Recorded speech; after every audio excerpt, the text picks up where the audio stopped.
Hey, what's going on? My name's Lee Hopkins. My pronouns are he, him, his, and you're listening to the Patterns of Possibility podcast. This is the podcast dedicated to helping you replace harmful patterns with new possibilities. In each episode, we'll explore topics that inspire you to be yourself, live your truth, and make lasting friendships. In this episode, we're going to talk about what it means to become a more relaxed, chill, cool person. Are you ready? Let's go.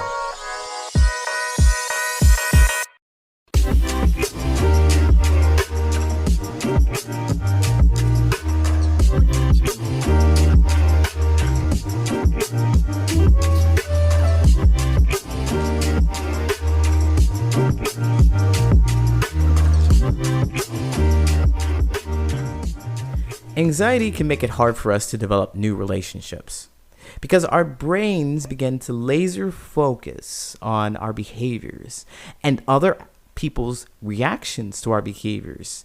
So we are so focused on making sure that the other person is comfortable, they like us, we fit in, that we can't relax. Our brains won't let us be ourselves. And it's stressful because all we want to do is chill out and enjoy the moment. And our brains just won't let us. I would constantly scan the atmosphere or the environment for people's temperament to see how they felt or if they liked me, for signals and signs of that stuff. But I couldn't relax and I couldn't be myself. I would try to conform and change and become somebody else that I thought that they would like. That caused me so much stress. If you know what I'm talking about, say amen. All I want to do is chill out.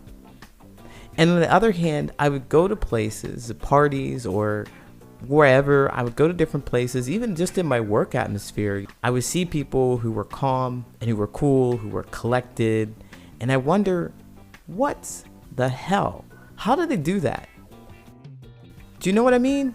Like, if you've ever witnessed someone chill, who's just chill, who carries that relaxed demeanor, it's a really nice feeling because encountering them makes me less anxious because I keep looking for a response to what I'm doing. If my anxiety is showing and I'm fidgeting or whatnot, I'm looking for a response to what I'm doing and how they might be perceiving it.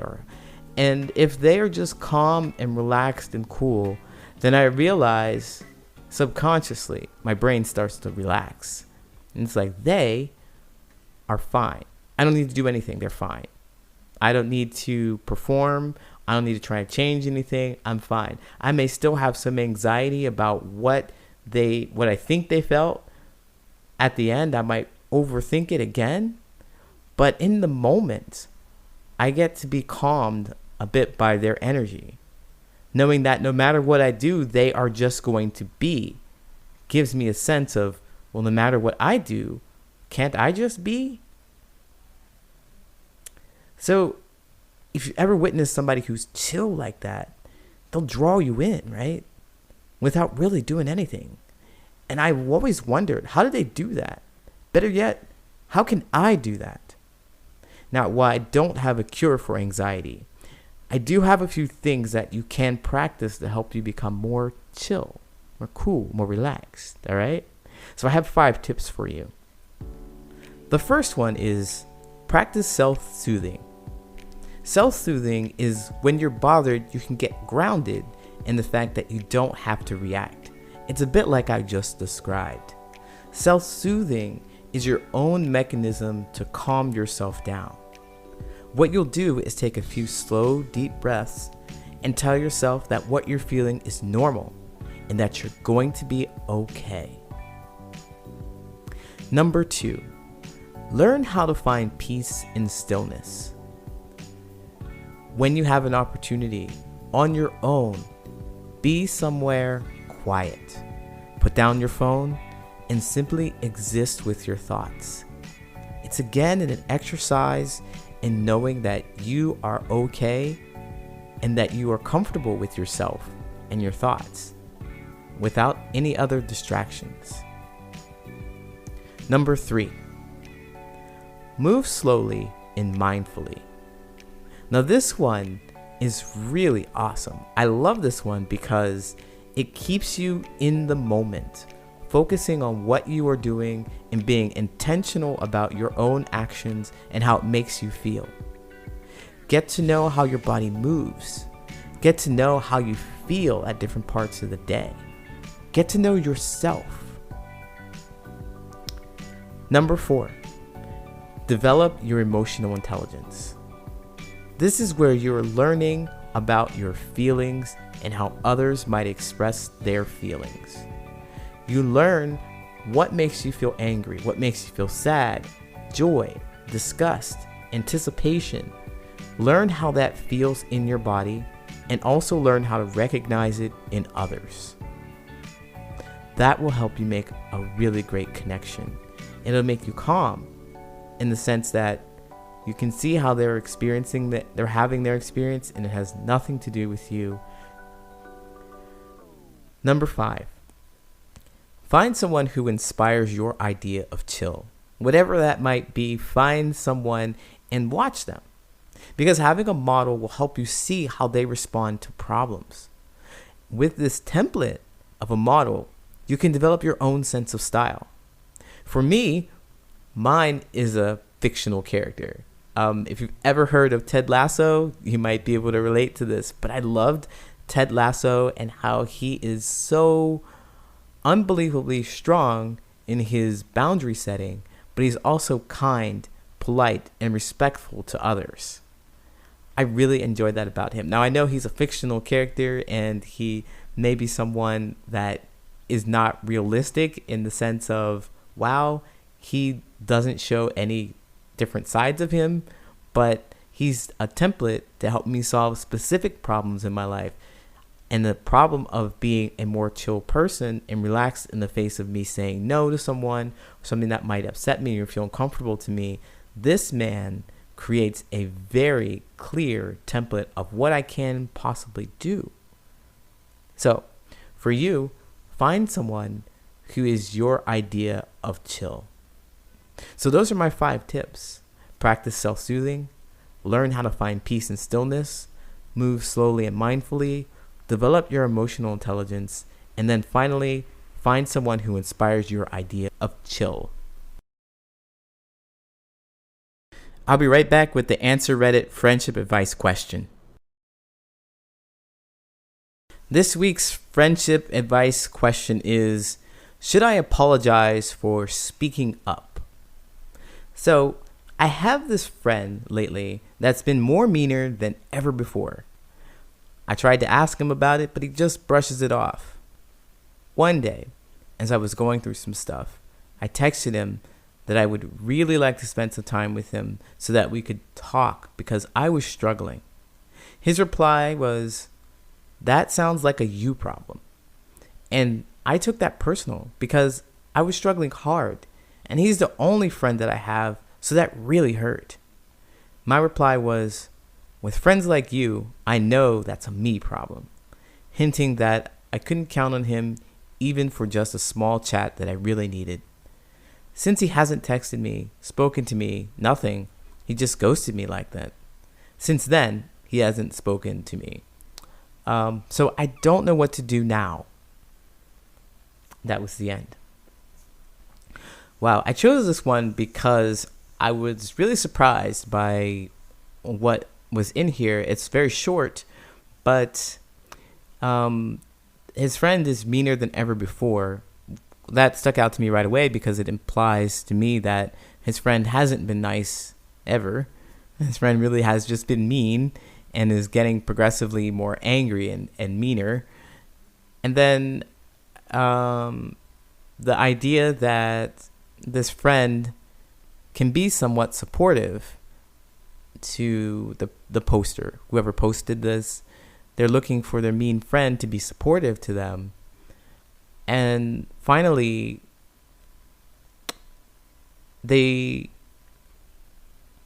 say that this is their only friend. They say that there's only friend. So those are 3 things that really jumped out at me.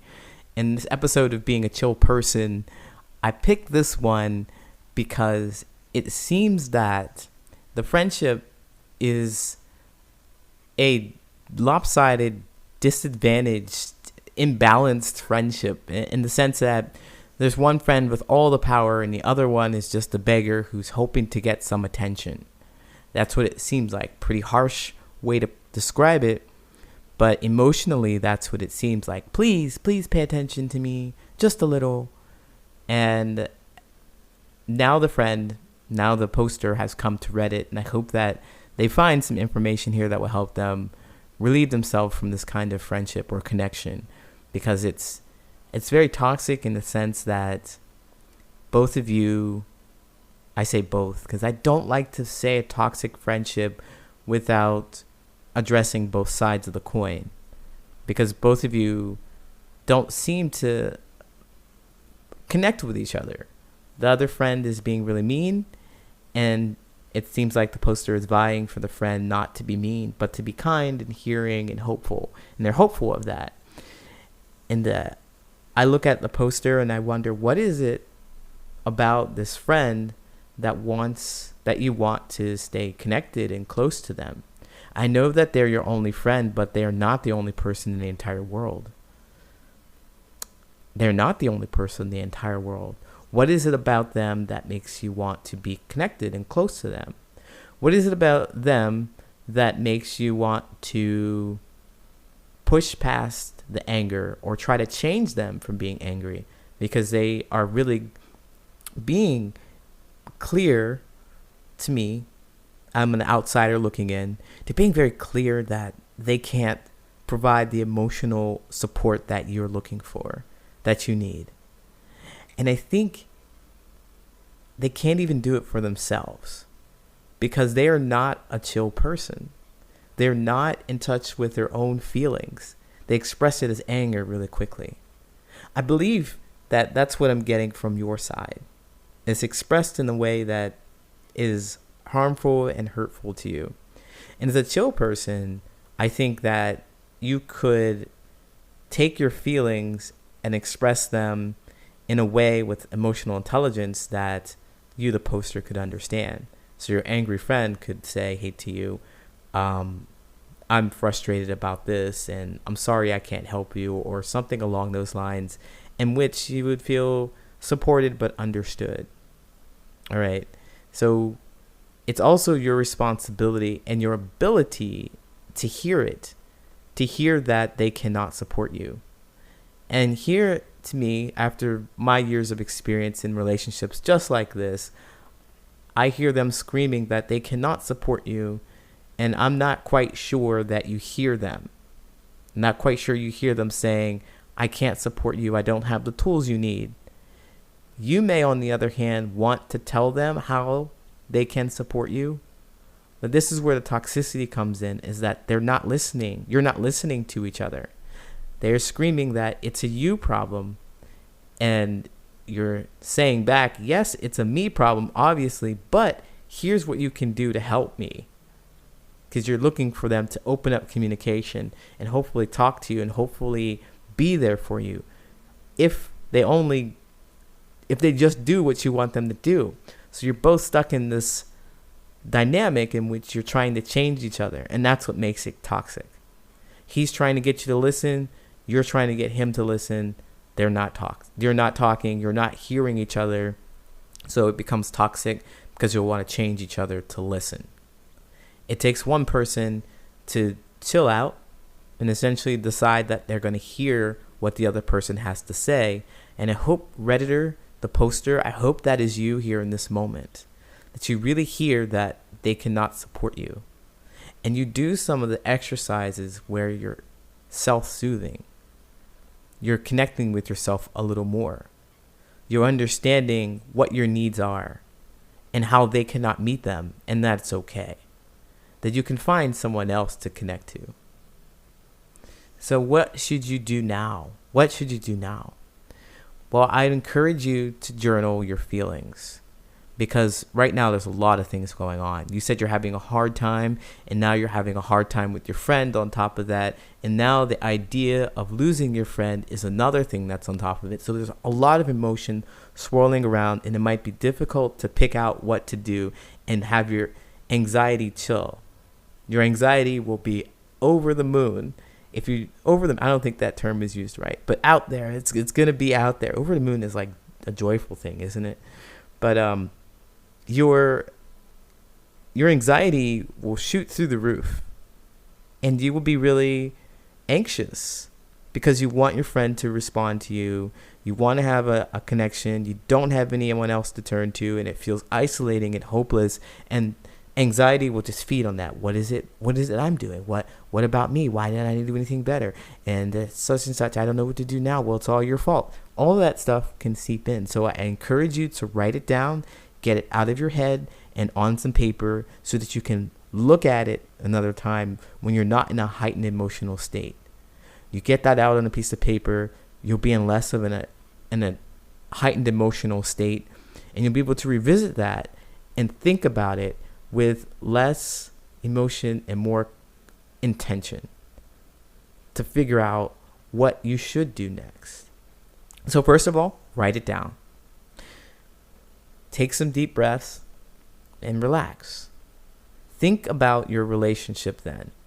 What is good about your relationship? What do you desire to keep? And what don't you desire to keep in your relationship? And if you neglect to put on a big red flag or a big not want on your relationship pros and cons is you don't want somebody who's going to dismiss your feelings, because right now it has happened and you are devastated by that. They couldn't even help you. They can't help you in a situation in which you desperately need them. A friend like that, even if they're your only friend, makes you feel lonely. So write out your pros and cons. What is it that you want? What is it that you don't want? And then finally, you want to take some time by yourself. You want to be by yourself and try to figure out more of what you do want. Because I imagine on that list of what you do want, it might be short, it might be unclear, it might not be concise or precise.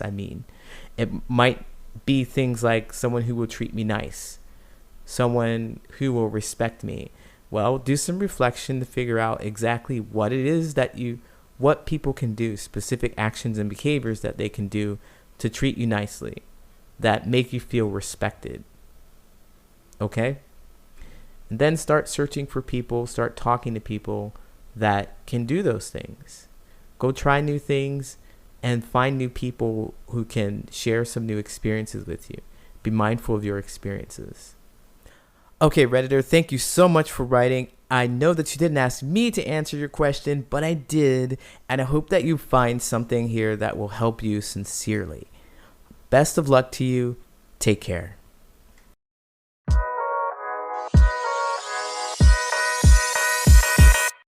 My name is Coach Lee Hopkins, and you have been listening to the Patterns of Possibility podcast. You can find me at patternsofpossibility.com and on all social media at Patterns of Possibility. And as always, I want to encourage you to be yourself, live your truth, and there you'll make lasting friendships.